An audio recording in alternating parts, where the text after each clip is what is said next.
Bueno, ahora sí, saludos a todos, buenas tardes. Voy a poner aquí la camarita. Ahora sí, buenas tardes a todos. Mi nombre es Rafael Maldonado Hernández, presidente de la Sociedad de Microbiólogos de Puerto Rico. Bienvenidos a todos por asistir a lo que es nuestro segundo webinar a cargo de, ¿verdad? En este caso, Christopher Sambolín Pérez, para que conozcan un poquito de lo que estamos haciendo con esta nueva modalidad de la Sociedad de Microbiólogos de Puerto Rico. Se están haciendo seminarios virtuales todas las semanas. Tenemos ahora mismo el mes de septiembre completamente lleno y tenemos otras actividades en octubre y noviembre. Así que les invito a que se den cita en todos los seminarios. Son temas bien diferentes. Tenemos dos vertientes. Una de las vertientes es investigación y otra de las vertientes que tenemos es más careers, esas carreras o oportunidades de trabajo aliadas al campo de la microbiología. Así que les adelanto que la semana que viene, es más, el 19, tenemos otro tercer conferenciante que nos va a hablar de cómo desarrollar compañía, es autora de libros. Luego en septiembre 24 tenemos a un profesor de la Universidad de Purdue que trabaja con drogas anti-hongo y así sucesivamente vamos a tener una serie de seminarios, culminando septiembre con Luis Plaza, que tiene un podcast bien famoso sobre microbiología y lo vamos a tener también en este espacio de la Sociedad de Microbiólogos de Puerto Rico. En adición a eso, le insisto a que si son estudiantes o conocen estudiantes que trabajen en el campo de la microbiología en investigación, tenemos lo que es la ventana de submission de los abstracts para nuestro evento semianual que va a ser en octubre 26 en el Hospital Universitario de Bayamón, el anfiteatro del Hospital Universitario de Bayamón, donde vamos a tener una serie de expertos, infectólogos, vamos a tener investigadores del proyecto de la vacuna de HIV, un panel del Fideicomiso de Ciencia y también vamos a tener una presidenta de laboratorios clínicos hablando de las últimas tecnologías de lo que es la detección de patógenos y patógenos emergentes. Ese congreso se va a enfocar en lo que son enfermedades infecciosas emergentes que afectan básicamente el Caribe y unas que ya están cerca de nuestra zona en Puerto Rico con potencial de poder hacernos algún efecto. Así que sin más preámbulos voy a presentar a nuestro presentador, valga la redundancia, del día de hoy, de la tarde de hoy, señor Christopher Sambolín Pérez. Él obtuvo un bachillerato en microbiología de la Universidad Interamericana de Puerto Rico en San Germán y una maestría en biotecnología vegetal del recinto de Barranquita. Sambolín está actualmente cursando su doctorado en biotecnología internacional en la Universidad de Barranquita, la Intel de Barranquita, donde estudia interacciones planta, microbio e insecto, en colaboración con la Universidad de Bélgica, bajo la mentoría de Terry Haynes. Christopher también ofrece cursos en la Intel de Barranquita y ha publicado en revistas internacionales sus trabajos de investigación. Este año funge como parte de la Junta de Directores de la Sociedad de Microbiólogos como vocal. La Sociedad de Microbiólogos es una organización sin fines de lucro y es de las más antiguas que contiene Puerto Rico, avalada por la American Society for Microbiology. Así que Christopher le está haciendo tremendo trabajo y aporta ideas y demuestra a la comunidad la magia de la microbiología a través de la educación. Christopher, sin duda alguna, integra su pasión por los bonsai y lo van a ver a lo largo de su presentación. Él es una persona que desde que lo conocí se nota la gran pasión que tiene por los bonsai, por la microbiología, las ciencias de la vida, utilizándolo para enseñar en cursos como botánica, laboratorios de microbiología, a inspirar a los estudiantes demostrando su compromiso de fomentar una mayor apreciación por la naturaleza. Así que, Christopher, sin más preámbulos, te dejo, el escenario es tuyo y las preguntas que tengan durante la presentación las pueden ir depositando en lo que viene siendo el chat o al final se van a abrir los micrófonos para que puedan interaccionar con Christopher. Así que, Christopher, sin más preámbulos, el escenario es tuyo. Súper. Buenas tardes a todos. ¿Me confirman que se escucha bien antes de Sí, comenzar? se escucha. Perfecto. Pues buenas tardes a todos, ¿verdad? Primeramente, ¿verdad? Agradezco que saquen de su tiempito para compartir con la Sociedad de Microbiólogos en esta iniciativa. Así que yo les voy a estar hablando de lo que es, ¿verdad? Como ya mencionó bien el doctor Maldonado, mi pasión por el bonsai y cómo lo integré en mi área de la academia. Así que, vamos a ver si me deja pasar. Perfecto. Este soy yo desde pequeño. So, evidentemente, esta es la evidencia que tengo gracias a mi madre. Que desde pequeño yo he estado involucrado con lo que es el cultivo de plantas, con las interacciones con la naturaleza y todas estas cosas. Siendo así, ¿verdad? Eh, Destacado en el periódico, como podemos ver aquí, que voy desde lo que es mi pasión por el bonsai a poder investigar en la biotecnología. Y esto obviamente es algo que comenzó a mis 13 años, gracias a mi tía, y desde ese entonces hasta el día de hoy, pues la manera en que yo veo las plantas, la manera en que yo veo la ciencia ha cambiado. Así que he podido mezclar lo que es mi hobby de crear bonsai, de hacer ciencia y unirlos para poder tener una mejor comprensión del mismo. Así que yo he salido con esta iniciativa, ¿verdad? Que yo tengo, que la llamo Bonsai Lab. Y básicamente lo que yo fomento es que la naturaleza es nuestra mejor maestra. Y la utilizo para combinar ambas pasiones, ¿verdad? Por la ciencia y por el bonsai, para poder entonces enseñarle a todas las personas de una manera menos compleja el área de la ciencia y la belleza que hay detrás de la ciencia.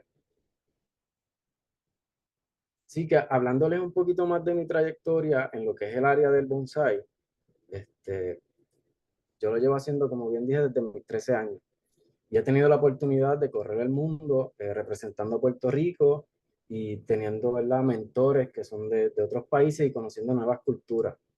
No tan solo eso me ayuda en el área del bonsai, sino también me ayuda a conocer nuevas personas interesadas en el área de la agricultura, de las plantas, de cómo funcionan las plantas. Y eso me ha ayudado a mí a entender, gracias al hobby, cómo funciona una planta, cómo se desarrolla un bonsai, qué cosas solapan una contra la otra cuando hablamos de biología de plantas y de bonsai. Y esto pues me ha ayudado sin duda alguna a poder fomentar que el área de la biología de las plantas pues se haga más fácil, no tan solo para mí entenderla, sino para todas las personas. Así que ejemplos de aquí, ¿verdad? Son algunas oportunidades que he tenido de representar a Puerto Rico, por ejemplo, en México y en Brasil, en dos eventos diferentes, en los cuales pues estuve involucrado en competencias con más de 15 países y en las que terminamos, ¿verdad? Segundo o tercero lugar. Así que con esto simplemente sepan y para que tengan esa noción de que esto es algo que yo llevo en mi vida desde muy pequeño y que gracias a esto pues he podido conocer nuevas cosas, no tan solo en Puerto Rico, sino con un aspecto más amplio a nivel global. Así que dicho eso, ¿cuál es la historia del bonsai, verdad? Pues el bonsai es un arte milenario que se originó en China más de 1000 años atrás. Una de las teorías más comunes, ¿verdad?, que se habla dentro de este mundo, es que las personas en China tendían a moverse mucho de hogares en esa época.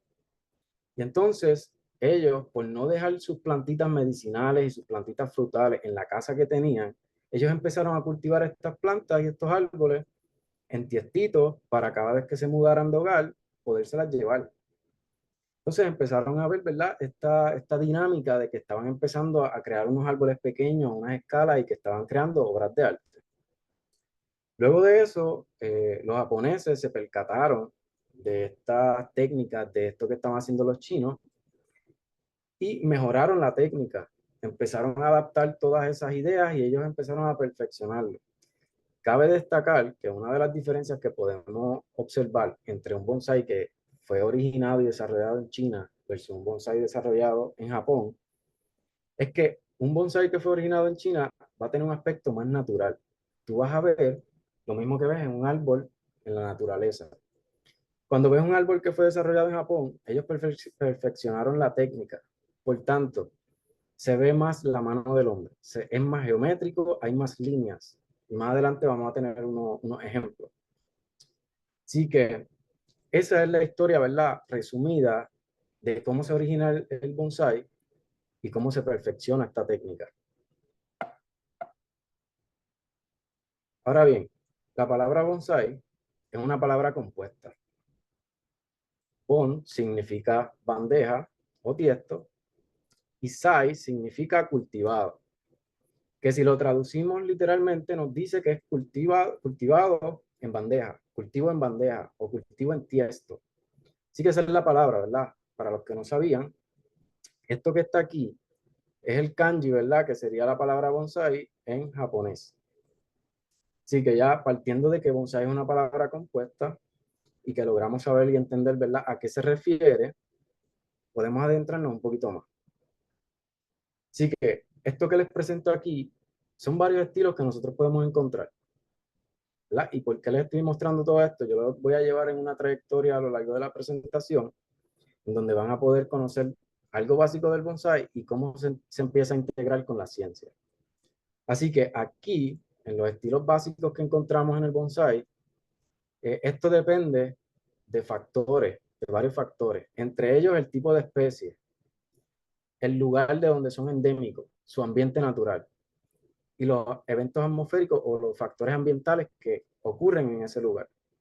Basado en esos factores, nosotros podemos empezar a desarrollar o a descifrar un estilo en una planta, en un arbusto. Más adelante voy a darle más ejemplos de esto. Así que, ¿qué características nosotros estamos buscando en árboles o arbustos para poder convertirlo en bonsai? Una de las mayores características y primordiales es que tenga tronco leñoso. Eso es primordial. Si no tiene tronco leñoso, hay unas excepciones, como lo es el jade y las rosas del desierto, que son unas suculentas que son excepción a la regla. Fuera de eso, para hacer bonsai, tronco leñoso es primordial.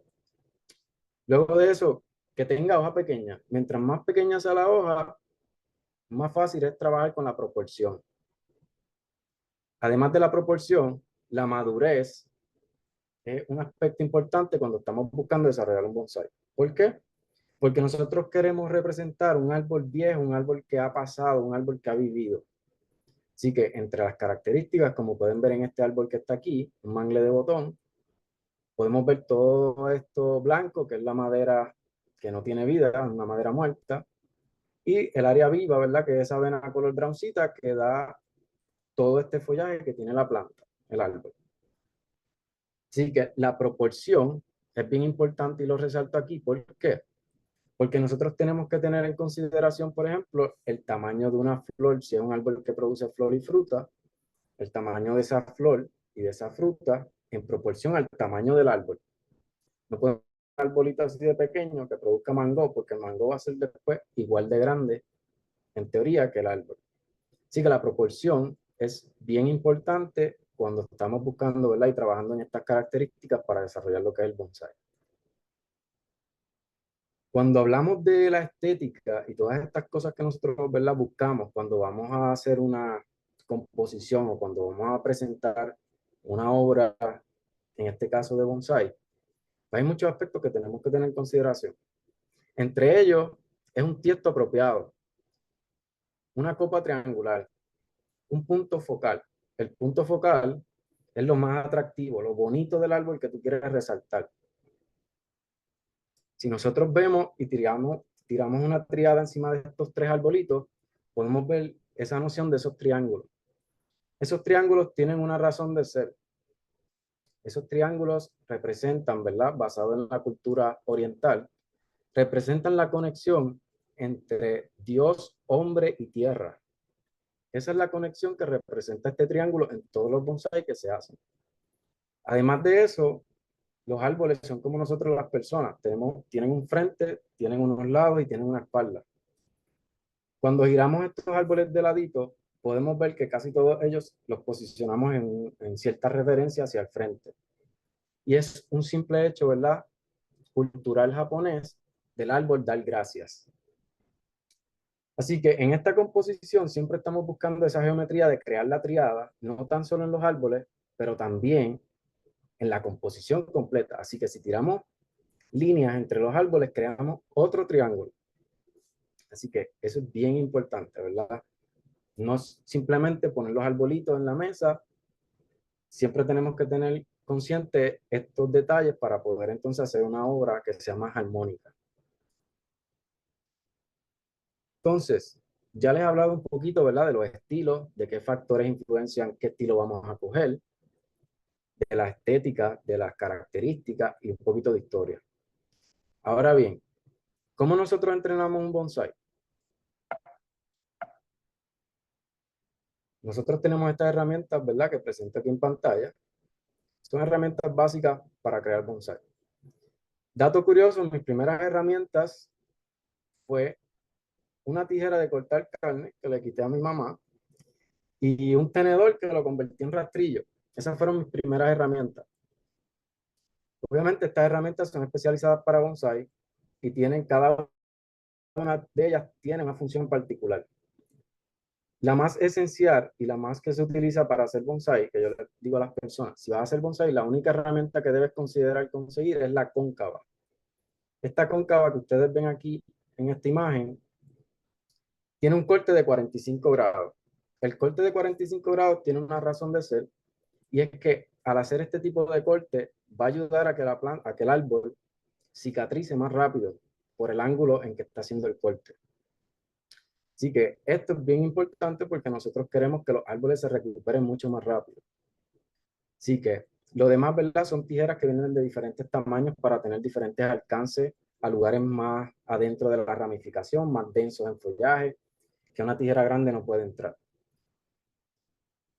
El alambre. El alambre se utiliza para nosotros poder darle forma a lo que serían estos árboles, estos arbustos. De lo contrario, crecerían normal. Entonces, una analogía que yo siempre hago con las personas para que puedan entender el rol del alambre, es lo que hacen los braces en nuestros dientes. Los braces van a posicionar los dientes en la posición deseada, en la posición correcta. Luego de eso, los braces se van a remover. Lo mismo sucede con el bonsai.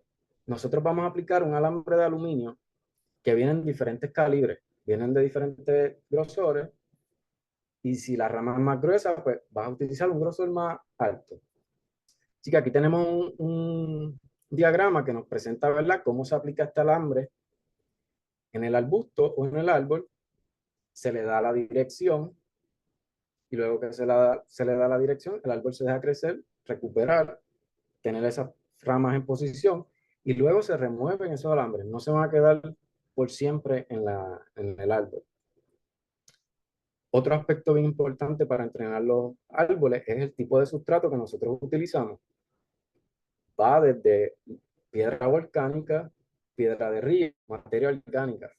Estas composiciones de los tres tipos de suelos más comunes que se utilizan para entrenar los bonsai, las proporciones en que se mezclan va a depender del área en donde usted viva. Si usted vive en un lugar que es más seco, su mezcla va a tender a tener más materia orgánica para poder retener más humedad. Por lo tanto, si contrario a eso, si vive en un lugar que llueve mucho, usted debe de tener una mezcla que drene más, que sea con más grava de río, por ejemplo. Porque de lo contrario tendría problemas de pudrición en raíz.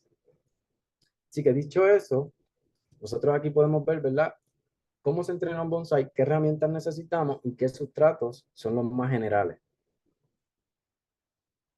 Ahora bien, nos preguntamos, ¿verdad?, que cómo entonces podemos conectar la ciencia con el arte del bonsai. Y me gusta mucho esta frase de Albert Einstein, que él dice que los grandes científicos también son artistas. Sí, que si nos vamos en ciertas definiciones, ya vemos que el bonsai lo definimos, ¿verdad?, como un árbol cultivado en una bandeja o en un tiesto. El arte es algo de expresión donde aplicamos la imaginación y la creatividad.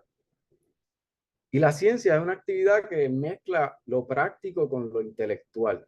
Así que aquí hay muchas palabras que podemos jugar con ellas y podemos combinarlas para poder maximizar la expresión de algún sentimiento o de generar algún conocimiento. Cuando mezclamos el arte con la ciencia, cosas maravillosas pueden pasar. Así que el bonsai yo lo catalogo como un arte multidisciplinario, porque necesitamos saber de agricultura, necesitamos saber de diseño, necesitamos saber algo de entomología porque tenemos que lidiar con insectos. Recordemos que esto es un arte vivo. Tenemos que ser artistas también, porque tenemos que darle ese toque, ¿verdad?, creativo. Tenemos que conocer de botánica para poder conocer cómo se comporta la planta. No todas las plantas, no todos los árboles se comportan igual. Por tanto, nosotros tenemos que conocer los requerimientos de cada planta o de cada árbol por individual. Además de eso, yo siempre incluyo, y yo he estado incluyendo lo que es la microbiología y lo que es la biotecnología de plantas. Porque la mezcla de todo esto junto con la creatividad, el sentido natural y la inspiración de la naturaleza, nosotros podemos crear obras de arte como esta que ven aquí. Esto que ven aquí, ¿verdad? Es un manglebotón, es uno de mis árboles. Y yo le llamo la anaconda, básicamente por la forma en que tiene. Y tiene un detallito que tiene, parece ser ¿verdad? La cabeza de una serpiente. Y es por eso, ¿verdad? Que la apodé con ese nombre. Sí, que cuando mezclamos todas estas disciplinas y todos estos aspectos, nosotros podemos aplicarlos en conjunto y podemos crear estas obras de arte. Pero eso no se queda ahí, porque entonces creamos estas obras de arte y también podemos recibir o recopilar información de ellas. Así que un poquito, ¿verdad?, de contexto en qué es biología de plantas. Pues empecemos porque aquí tenemos otra palabra compuesta, lo que sería biotecnología. Bio, que significa, ¿verdad?, el estudio de la vida, y tecnología, que es aplicar el conocimiento práctico. Y cuando lo mezclamos, ¿verdad?, biotecnología es hacer uso eficiente y maximizar organismos vivos para producir algún compuesto o mejorar algún compuesto de interés.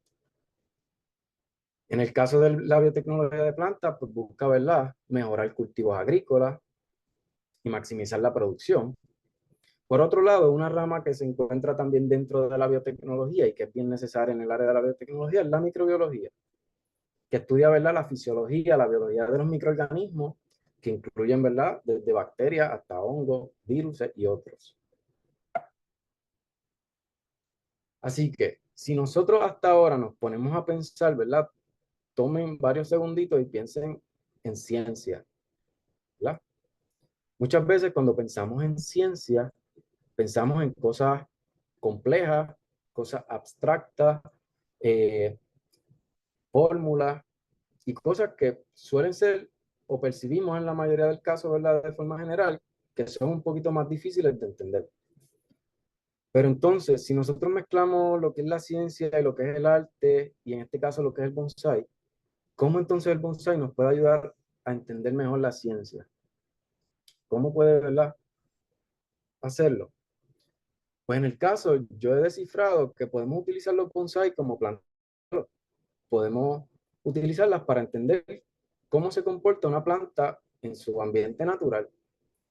Cabe destacar que nosotros podemos tener un árbol como este, 50 años en un tiesto, y podemos sacarlo del tiesto y sembrarlo en la naturaleza, y el árbol en un año o en varios meses va a crecer igual que hubiese crecido en la naturaleza. Así que esto es algo que puede ser reversible. Todo va a depender cuánto cariño tú le des al árbol. Y obviamente nadie quiere poner un bonsai en la tierra luego de 50 años de trabajo. Pero es para que sepan que es reversible. Podemos sacar un árbol y podemos ponerlo en la tierra y va a ser lo mismo. Así que, dicho eso, nosotros podemos partir de esa premisa y podemos entonces hacer una comparativa que es bastante precisa en cómo crece un árbol en la naturaleza y cómo crece un árbol cuando lo tenemos como bonsai. La transpiración, la evaporación del agua, el movimiento de los fertilizantes, el movimiento del alimento, los azúcares, las hormonas, todo va a ocurrir igual en el bonsai. Cabe destacar, cuando nosotros podamos los árboles, nosotros redistribuimos las hormonas, eso no pasa en la naturaleza, pero es una manera que nos permite entonces estudiarlo, cómo lo hace el árbol. Así que en este caso, el árbol nos sirve a nosotros para poder estudiar procesos de fotosíntesis, nos sirve para poder estudiar cómo impacta el suelo a la salud del árbol, cómo impacta los microorganismos que están en el suelo, en el sustrato, a la salud del árbol y todos esos aspectos. Así que, yéndonos a la parte del microbioma, ¿verdad? Del suelo, que les acabo de comentar ahí, el microbioma es una comunidad de microorganismos que viven en simbiosis con un hospedero en un ambiente en específico. Estos microorganismos muchas veces pueden otorgar, ¿verdad?, adaptaciones a los árboles. Un ejemplo de esto sería las interacciones que ocurren cuando nosotros tenemos, ¿verdad?, micorrizas en las raíces de nuestros árboles. Pues en este caso, las micorrizas pueden ayudar si lo ponemos en el contexto de la naturaleza, las micorrizas pueden ayudar a que una planta que tiene raíces cortas se adapte para poder buscar agua en lugares más remotos. Y las micorrizas pueden hacer esa conexión y esa red para poder ayudar a la planta a obtener agua de lugares más remotos. En el caso de los bonsai, conociendo esto, nosotros, ¿verdad? Digo nosotros porque todos los que practicamos bonsai, hemos tomado esa iniciativa de que, por ejemplo, podemos inocular nuestros árboles con micorriza para que tengan una mejor obtención de nutrientes y de agua. ¿Por qué? Porque los bonsai están en un espacio comprimido. O sea, los bonsai están en un tiesto. Dado a eso, la obtención de nutrientes por parte del árbol tiene que ser óptima para que esté saludable. Así que conociendo cómo trabajan estas interacciones entre microorganismos en el suelo, podemos hacer uso eficiente para poder tener un árbol con mejor salud en el aspecto de bonsai, en el aspecto artístico, pero también es una manera de poder enseñarle a los estudiantes, por ejemplo, en experimentos que hemos hecho en el salón, de cuando inoculamos trasplantamos un árbol en un tiesto con y sin micorriza, cómo es el rate de crecimiento de estos árboles. Esto es un ejemplo de cómo podemos, ¿verdad?, utilizar el bonsai en el salón de clase para que los estudiantes puedan entonces entender estas interacciones.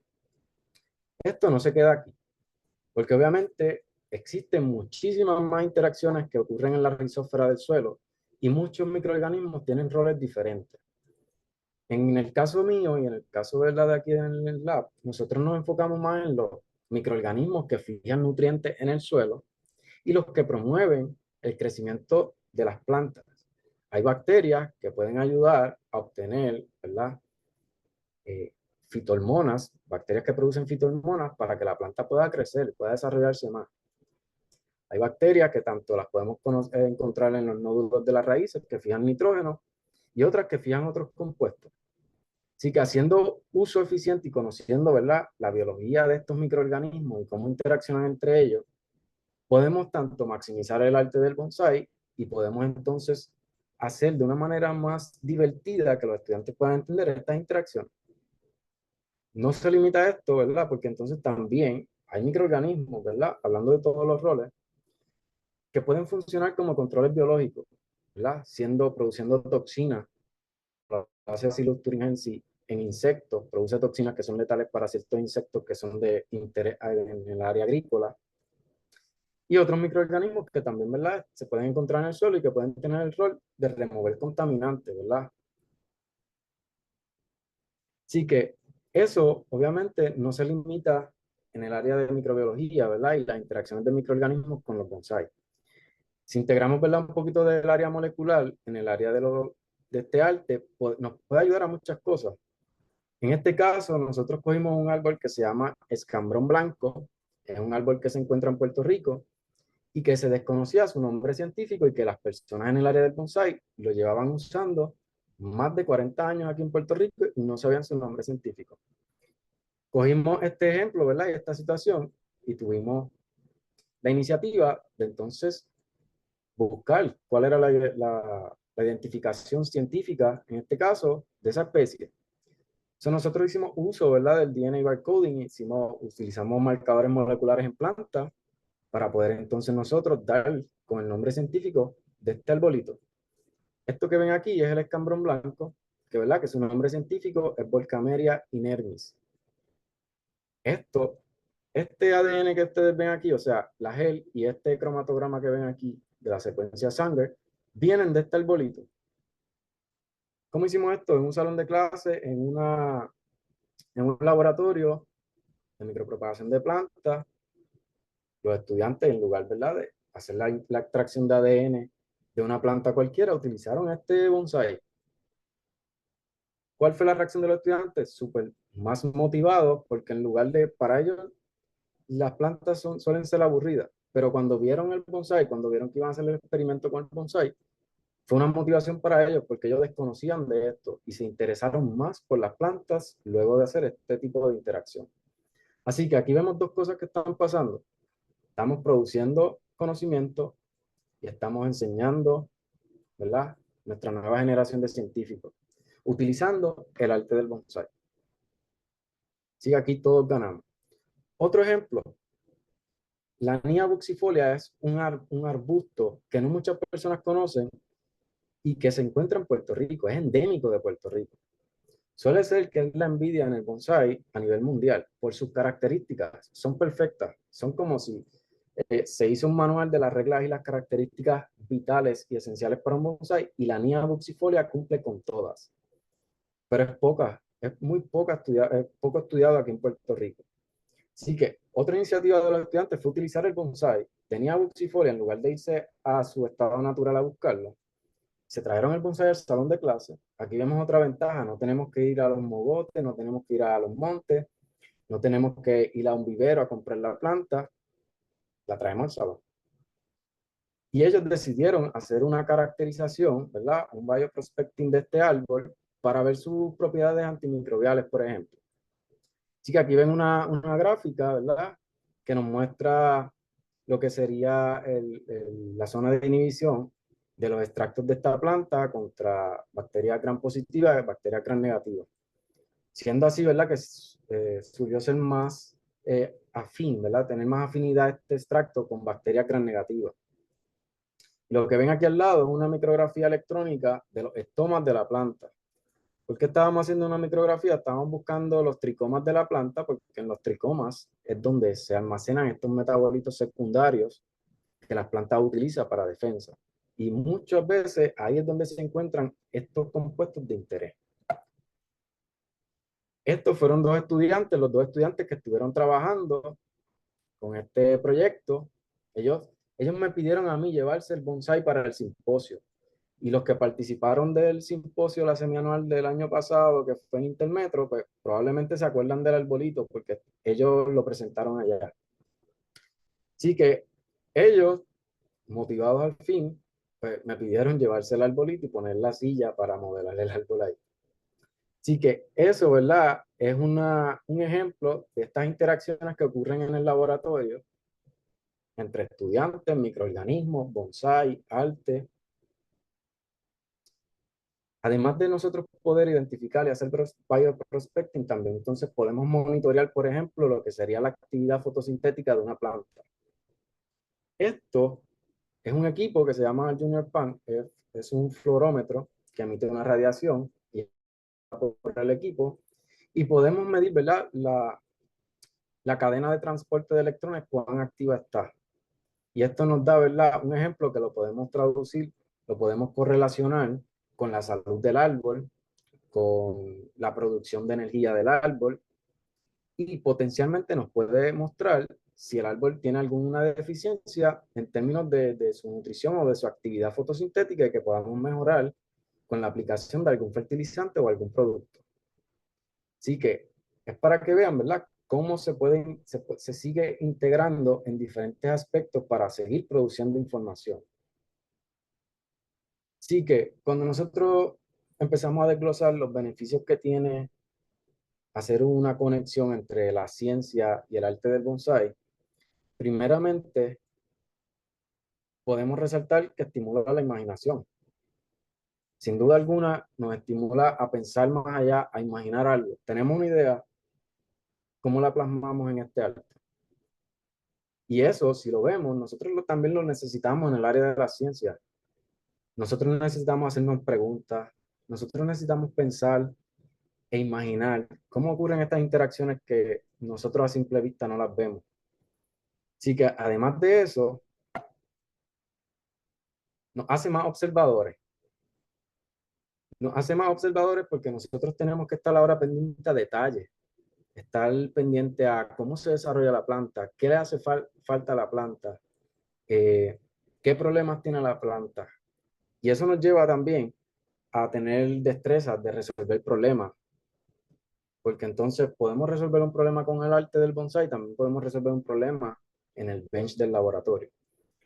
¿Y por qué digo esto? Porque en el bonsai a veces nosotros se nos rompe una rama, nos hace falta inducir el crecimiento en algún lado.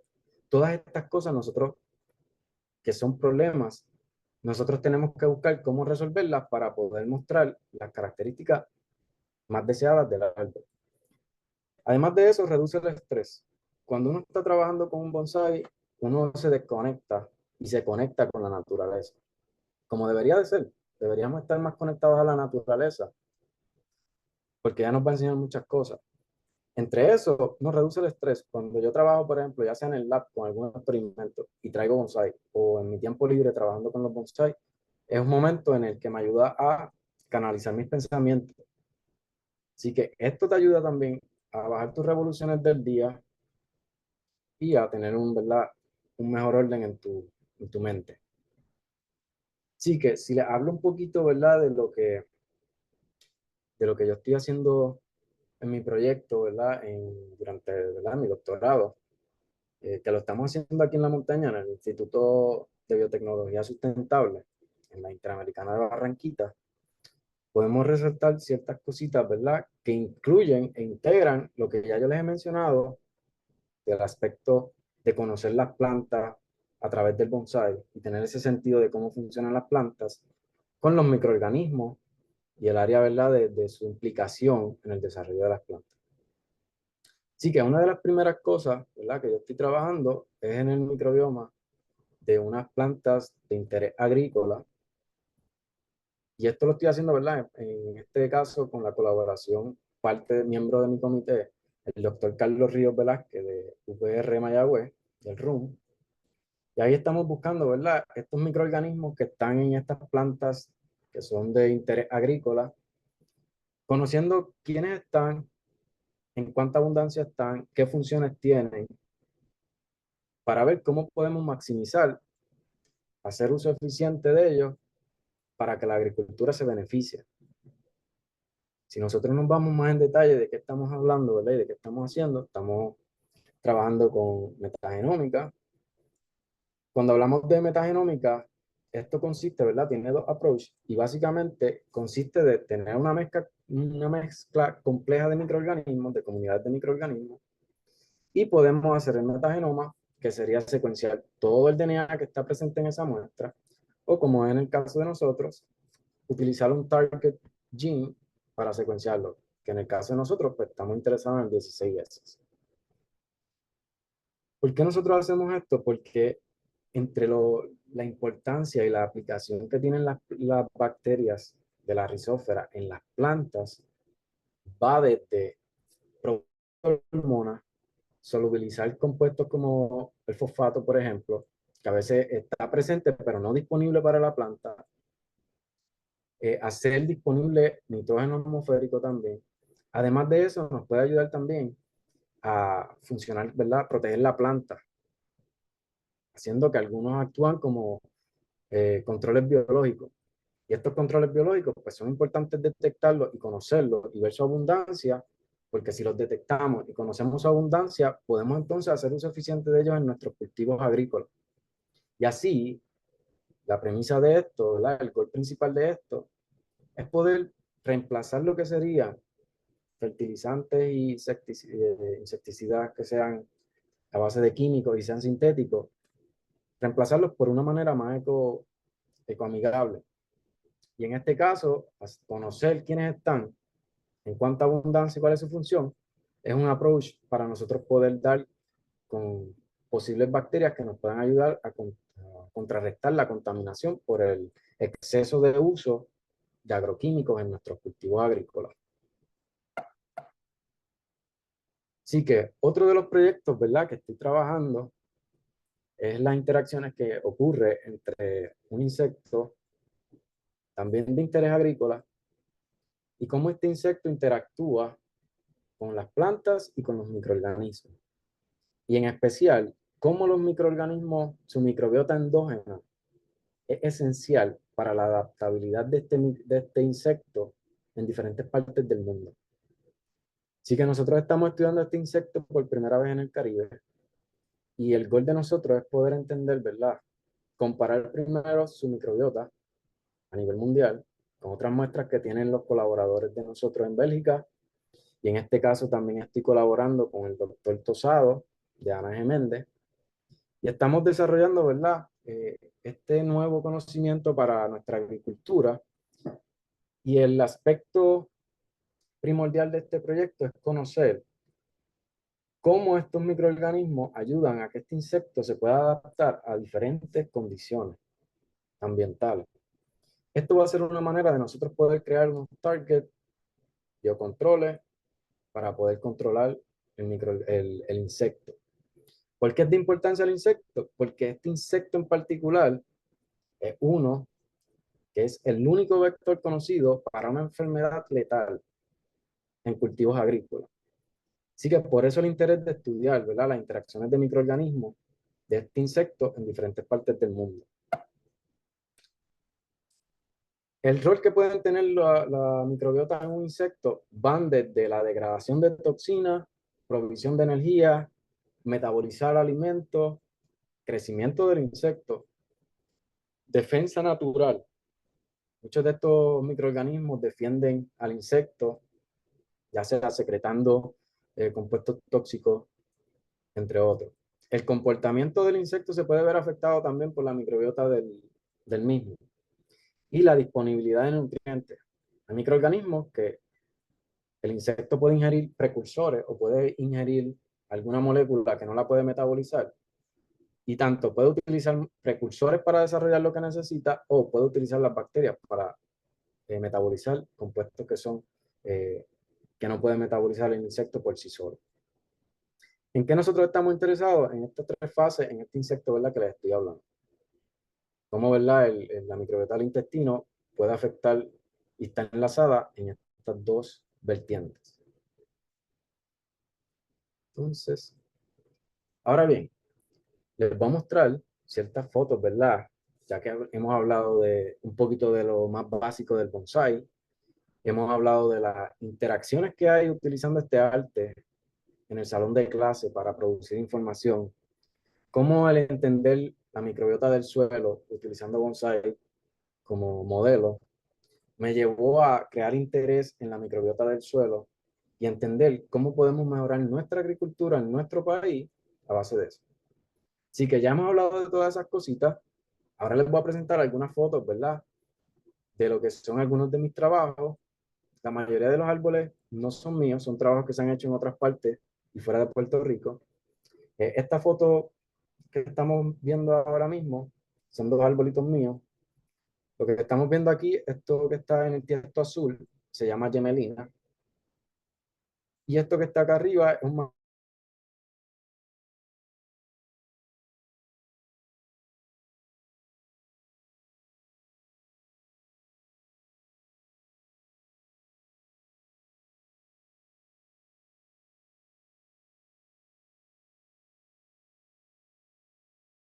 para entrenar el árbol. Vamos a tener una silueta, vamos a tener una estética, vamos a tener una forma. Todas estas fotos que yo voy a presentar tienen de diferencia el antes y el después, como mucho 5 horas de trabajo. Cada una de esas ramitas verdes tiene un pedacito de alambre que está posicionándola en esa forma que tiene. Esto que está aquí es un Scott Pine. La foto no le hace justicia en términos de tamaño. Esto es un árbol que desde el tiesto hasta la parte, el ápice del árbol, tiene alrededor de 4 pies y medio, casi 5 pies. Esto que está aquí es un pino blanco. Tambolín. Ajá, Creo que no se está viendo lo que estás presentando. ¿no se está viendo? No. Esta imagen la ven. Sí, se ve. Ah, pues, dale, sí. Y aquí, ¿se ve ahora? Sí, sí, todo se ve. Ah, pues, ok, pues perfecto. Pues nada, me quedé aquí, perfecto, en esta. So, aquí vamos, este es un pino blanco y básicamente, ¿verdad? Aquí podemos ver drásticamente lo que hace el aplicar el alambrado en la posicionamiento, en la posición de nuestras ramas.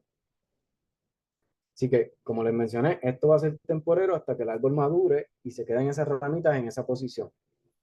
Si se fijan, esto sería más un estilo japonés, que era lo que les mencionaba ahorita, porque podemos ver unas líneas bastante predominantes y una geometría en lugar de ver algo más natural y ver ramas en todas las direcciones. todo esto con la magia, disculpen, con la magia del alambrado. Todo esto son antes y después, como les comenté. Y esto que ven aquí es el arbolito que les he estado, ¿verdad?, mostrando, que utilicé como modelo en el slide de arriba. Esto que está aquí es un flamboyán. Nosotros vemos flamboyanes, ¿verdad?, por ahí en la carretera, en todos estos lugares, y a veces muchas personas se preguntan, ¿se puede hacer un bonsai? ¿Se puede hacer un flamboyán de bonsai? ¿Se puede hacer un bonsai de flamboyán? Disculpen. ¿Florece, no florece, tira la vaina? Pues sí.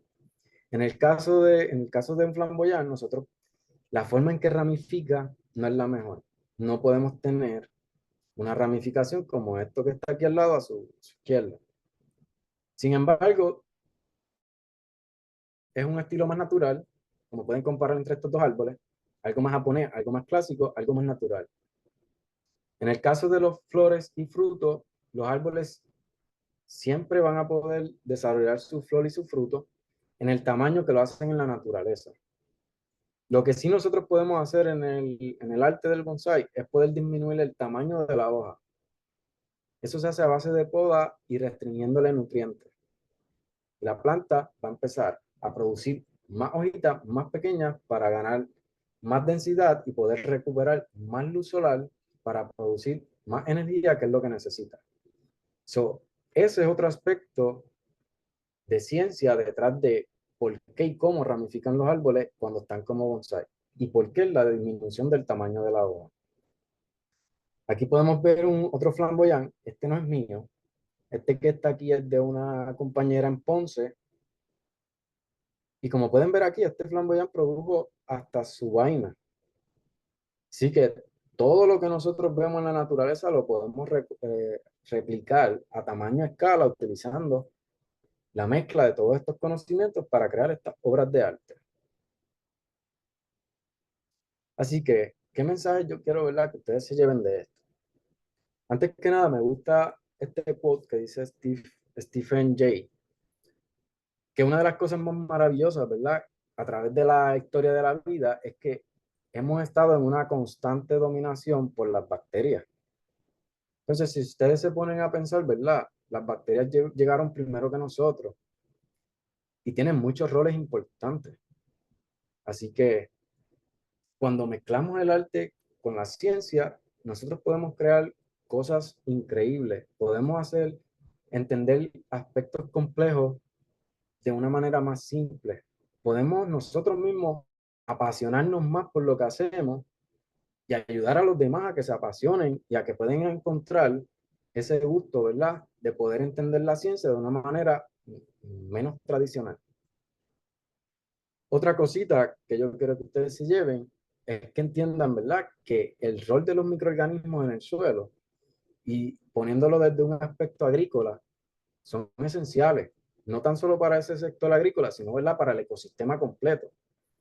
Así que muchas veces pasan desapercibidos, muchas veces nosotros caminamos por la tierra descalzo, aplastamos, ¿verdad?, caminamos por diferentes suelos y no sabemos que ahí en eso que estamos pisando probablemente haya un compuesto de interés o esté algo que no se haya descubierto. Así que está en nosotros salir allá afuera a buscar las cosas que faltan por descubrir, que en nuestra isla yo entiendo que hay muchísimas. Entonces, como han visto, los bonsai evolucionan. Nosotros también crecemos, nosotros también evolucionamos. Todo esto es parte de la naturaleza. Por ejemplo, aquí me ven a mí en bachillerato. Curiosamente, si se fijan, en mi mano izquierda yo ando en el desfile de la grabación con un pequeño bonsai. La historia de este bonsai es que este bonsai yo lo empecé a desarrollar. By the way, voy a ir atrás un momento. Ese pedacito de bonsai salió de este arbolito que nosotros vemos aquí. Esta es la planta madre de ese arbolito pequeño que yo cargo en la mano. ¿Qué es lo interesante del arbolito? Que yo lo empecé a desarrollar cuando empecé mi bachillerato, año cero. Yo empecé a desarrollar el arbolito. En ese momento yo no sabía que yo iba a estar haciendo doctorado en algún momento y mucho menos maestría. Pero ¿qué me enseñó esto? Que el arbolito crecía y evolucionaba con el pasar del tiempo. Y de igual manera lo hacía yo.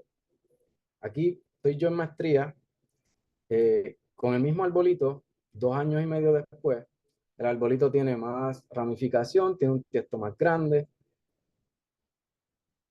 Y yo había sentido que había evolucionado. Cuando veo la planta, veo que también ha crecido, ha evolucionado. Así que esta planta en particular, cada vez que yo la veo en mi patio, me acuerda, ¿verdad?, la evolución que nosotros y el crecimiento que nosotros tenemos cuando estamos en el área académica. Ahora bien, mi estatus actual, probablemente una foto similar a esta pudiese estar generando el próximo semestre, ¿verdad? Si Dios mediante, culmino lo que sería, ¿verdad?, mi doctorado. Así que este es un arbolito que significa muchísimo para mí, aunque es el más pequeño que tengo, pero es el más que me recuerda que estamos en una constante evolución y que es necesario para nosotros poder crecer, poder, ¿verdad?, madurar y tomar, ¿verdad?, nuevas riendas.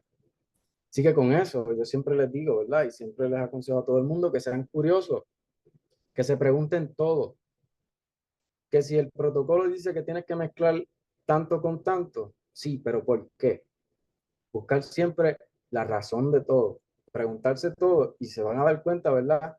Que la curiosidad te va a llevar a la imaginación y la imaginación te va a llevar a la creatividad y la creatividad te va a llevar a lo práctico. Y cuando lo mezclas con el intelecto que tengas de la ciencia, vas a poder crear muchas cosas para ti y para los demás. Y bien importante, sigue tu instinto. Así que con eso quiero agradecer, ¿verdad?, a ¿verdad?, todos los colaboradores, primeramente, ¿verdad?, a Dios, a mi familia, a mis amigos, todos los colaboradores que están trabajando conmigo de mano a mano en estos proyectos, ¿verdad?, que presenté de manera breve, ya que, ¿verdad?, que algunos de ellos se encuentran en procesos de publicación y todas esas cosas, no pude dar muchos detalles. A las técnicas de laboratorio siempre les agradezco porque sin las técnicas de laboratorio nada de esto corre. Y obviamente, ¿verdad?, a la Sociedad de Microbiólogos, primeramente por hacerme, ¿verdad?, el acercamiento de poder compartir esta pasión mía y cómo yo lo conecto con el salón de clases. ¿Verdad? La Universidad Ana Geméndez, allá tengo el compañero, ¿verdad?, y parte de mi comité de tesis, Eduardo Tosado, doctor Ríos de UPR Mayagüez, los colaboradores de Barranquitas y de la Universidad Louvain de Bélgica. Así que esto no se acaba ahí, porque yo sé que algunos vieron algún anuncio, ¿verdad?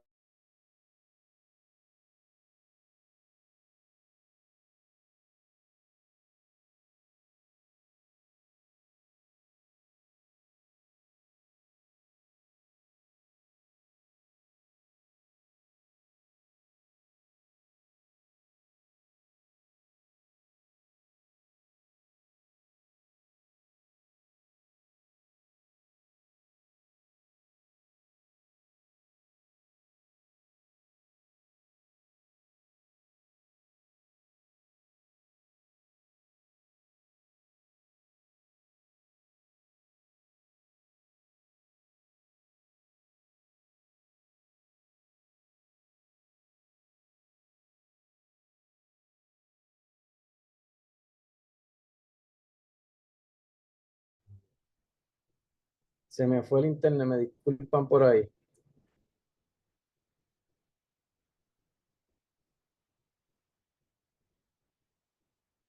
¿Me escuchan? Sí, ahora se escucha. Discúlpenme que se me cayó el internet ahí.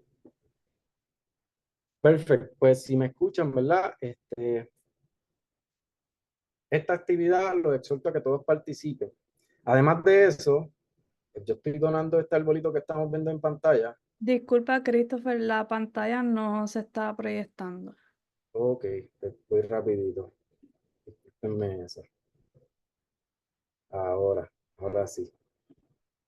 ¿Se ve ahora? Sí, Perfecto. Disculpen esa.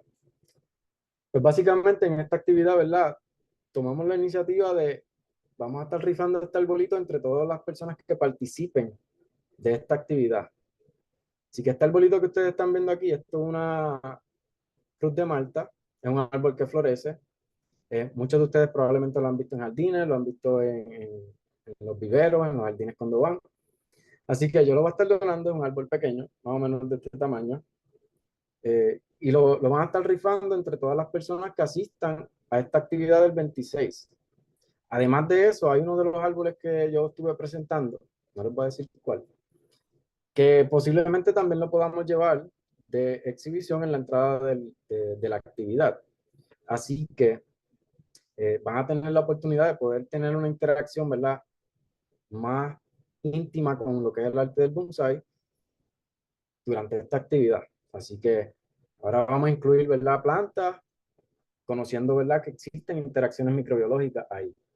Así que el que se gane ese bonsai va a tener esa, primero, mantenerlo vivo, esa encomienda, y segundo, pues va a poder tener una noción de poder conectar más íntimo con la naturaleza y poder entender los procesos biológicos que ocurren en ese microecosistema. Así que con eso, ¿alguna duda, preguntas? Excelente, Christopher. Tremenda presentación. Se abren entonces los micrófonos para el que tenga alguna pregunta, comentario y la aportación que va a hacer el Sambolín en el evento de la semianual. Está bien chévere y de verdad los invitamos a que se apunten. Esta semana va a estar saliendo los registros, el Early Registration, para que aprovechen porque obviamente va a ser un anfiteatro, así que los espacios son limitados a los espacios que hay en el anfiteatro. Así que para que no se quede fuera, va a haber muchas actividades dentro de ese simposio, van a haber presentaciones estudiantiles y la rifa del bonsai de Sambolín, que va a estar allí en el evento. Yo tengo una pregunta en lo que las personas pierden la timidez, Sambolín, y es en relación al cultivo de los bonsai. ¿Cómo el cultivo de los bonsai o si tú has visto en términos de investigación, las micorrizas, ya sea endo o ectomicorrizas, pueden ayudar o no a los crecimientos de los bonsai? ¿Y en qué sentido ayudarían a los bonsai utilizar endo o ectomicorriza? Pues en este caso, nosotros las micorrizas que hemos estado utilizando son ectomicorrizas. Y la razón, ¿verdad?, primordial fueron experimentos pilotos. Y es que, ¿verdad?, en la literatura, cuando yo me adentro a lo que son el mundo de las coníferas y de los juníperos, que son árboles que comúnmente no tenemos de manera endémica en Puerto Rico, pues cuando yo conozco cómo trabajan estos árboles en su ambiente natural, teniendo la oportunidad de conocerlo en otras partes, ellos tienen unas relaciones simbióticas que se conoce que tienen esas relaciones con micorrizas en el ambiente. Pero entonces, en este ambiente del bonsai, nunca las aplicamos, nunca hablamos de ellas, y solamente se habla de ella cuando trabajamos con los juníperos y con los pinos, porque de manera natural se sabe que las tienen. Pero yo conociendo el beneficio que tienen estas micorrizas, pues he decidido, ya que tengo muchas plantas, diferentes especies, ver cómo reacciona esta interacción en algunas especies y si es beneficiosa. So, hemos visto, por ejemplo, con arbolitos pequeños de ficus, arbolitos que podemos tener aquí, que la aplicación, ¿verdad?, exógena de micorriza ayuda a la planta. No pude mostrar fotos aquí, no las tenía a la mano, pero sí hemos visto que, por ejemplo, en la elongación de los brotes ayuda. O sea, cuando estamos viendo la fisiología de la planta, la que la aplicamos y la que no, hay una diferencia en términos morfológicos. Y Y en eso, términos en términos de, porque yo sé que las ecto pues no penetran como tal la célula, pero las endomicorrizas forman estos arbúsculos intracelulares.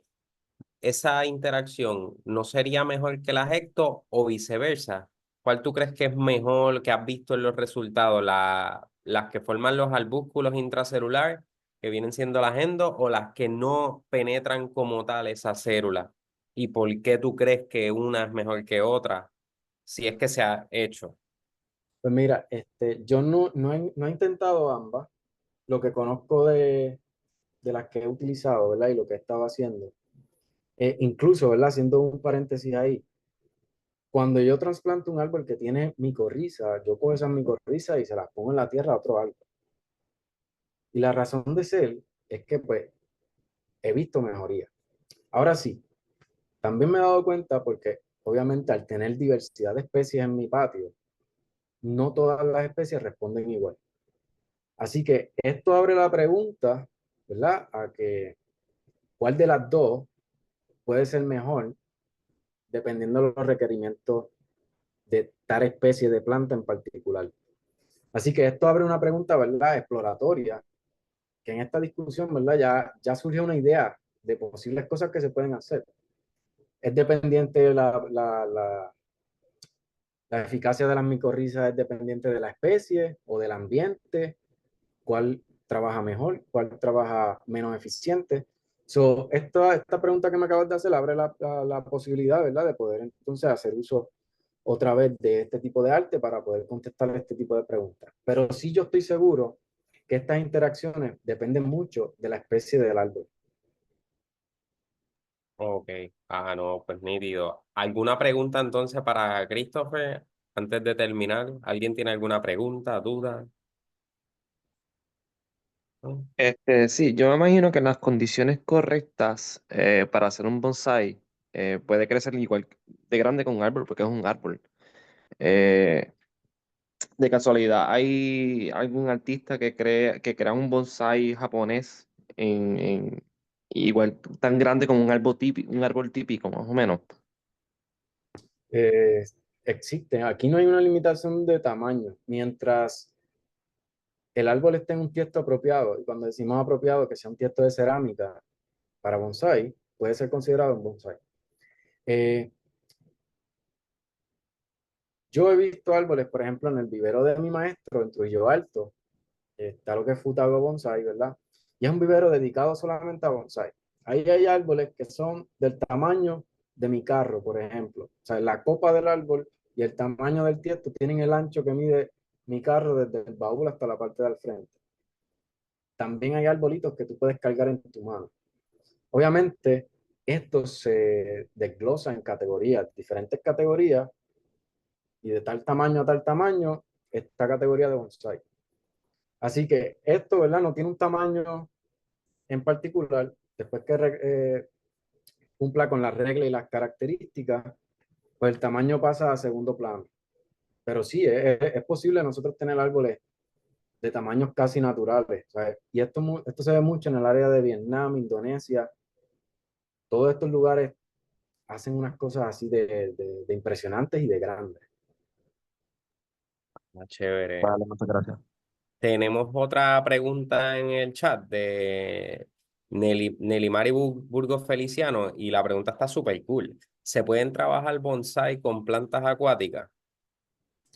Pues mira, plantas acuáticas no podemos utilizarlas para bonsai, pero esto es debido a dos cosas. La forma en que ramifica una planta no es la misma en la que ramifica un árbol. Entonces, nosotros necesitamos un tronco leñoso para que pueda sostener todo el peso de toda esa rama y de la densidad de follaje que va a tener el árbol eventualmente. Así que partiendo de que no cumple con esas características, pues no puede ser considerado un bonsai, aunque esté en un tiesto de bonsai. No obstante, sí puede ser un tipo de acompañante. Si se fijaron en algunas de las fotos que yo compartí, habían algunos árboles que tenían una plantita pequeñita en alguna de las esquinas. Pues sí pudiese complementarse con lo que sería, ¿verdad? Este tipo de composición y de presentación al público. Pero un bonsai de una planta acuática no es algo que sea posible. Nítido. ¿Alguna otra pregunta? Pueden escribirla en el chat si no quieren hablarla. ¿Alguna galería disponible para ver bonsáis en Puerto Rico? Pues mira, en Barranquita yo tengo mis árboles que obviamente yo siempre, a todas las personas, ¿verdad? Yo siempre que visitan así, hay muchos profesores que visitan, que vienen de afuera, visitan la universidad, se interesan, yo voy y les doy un tour por mi mini jardín. Es una posibilidad, pero sí existen, por ejemplo, exhibiciones que se dan al año nacionales, que vienen gente de todo Puerto Rico y exhibe su árbol. Esto típicamente ocurre en verano y ocurre en Trujillo Alto. No obstante, también hay lugares en que tú puedes ir a visitar, hay jardines que tú puedes ir a visitar y tienen algunos arbolitos disponibles y hay arbolitos en exhibición. So, sí, existen algunos lugares y uno fue los que mencioné ahorita. En Trujillo Alto, Futago Bonsai, es un lugar que ustedes pueden ir y pueden apreciar árboles bonsai.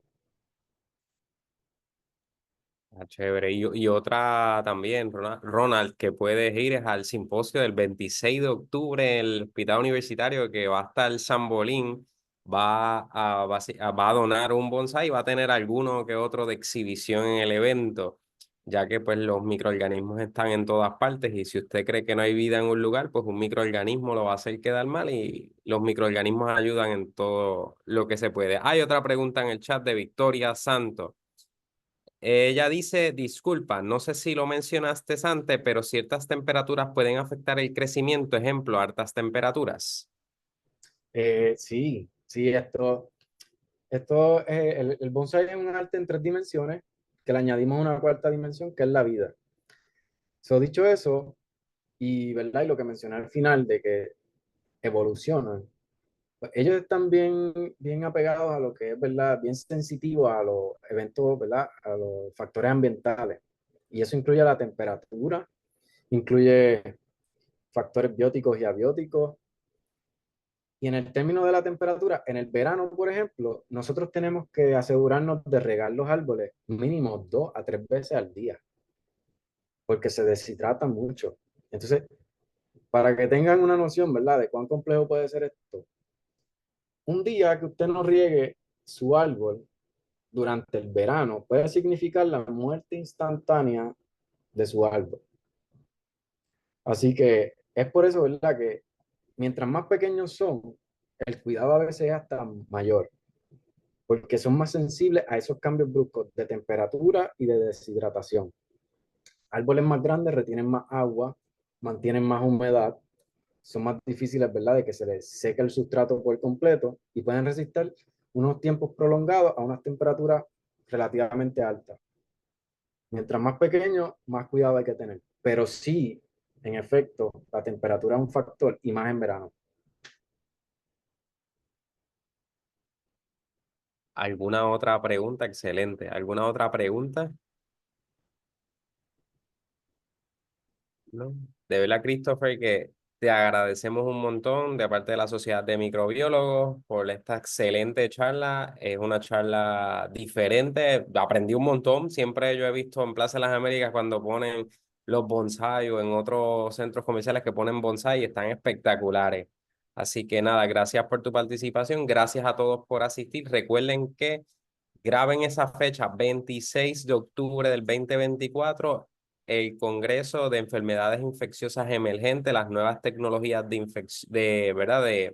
De prevención y detección que vamos a tener. Vamos a rifar un bonsai donado por Christopher Sambolín. Él va a estar también con algunos de exhibición en el evento. Vamos a tener una serie de charlas de expertos en enfermedades infecciosas y presentaciones en afiches de estudiantes de investigación. Así que si usted es estudiante de investigación, no importa el nivel, bachillerato, maestría o doctorado, solicite con el abstract para que sea evaluado y pueda presentar. Van a haber premios para las mejores 3 presentaciones de afiche de investigación de estudiantes. Así que nuevamente, muchas gracias a todos en nombre de la Sociedad de Microbiólogos de Puerto Rico por presenciar la segunda presentación virtual que tenemos y el jueves tenemos otra y la próxima semana también. Así que conéctense con nosotros a través de todas las redes sociales y pues nos vemos en la próxima. Gracias por su presencia y participación a todos. Perfecto. Gracias. Gracias. Gracias.